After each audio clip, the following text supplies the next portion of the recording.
नमस्कार, मी Mayur Kamble. Maharashtra TV live मध्ये सर्व दर्शकांचं स्वागत. आज आपण आलेलो आहोत कंधार येथील तहसील कार्यालयामध्ये.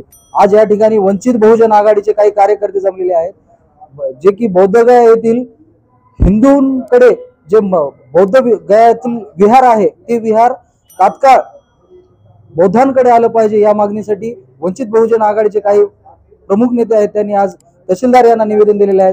जाणून घेऊयात त्यांच्या प्रतिक्रिया. सर, आपण जे आज निवेदन दिलेले आहे ते कशा संदर्भात दिलेलं आहे? जय भीम.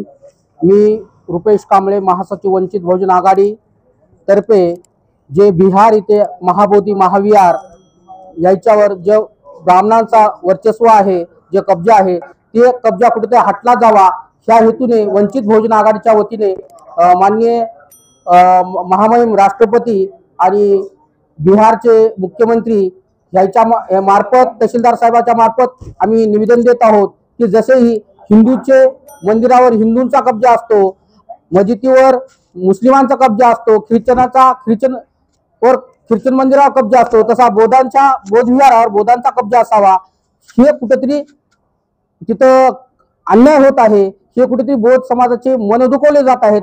हे भारत सरकारने आणि तिथल्या गयातील बिहारमधील मुख्यमंत्री साहेबांनी तिथल्या जे बौद्ध भिक्खू आणि बौद्ध उपासक तिथे शांततेने आंदोलन करत असताना त्याच्यावर अन्याय करण्याचं तिथलं पोलीस प्रशासन करत आहे, ते कुठे थांबलं पाहिजे.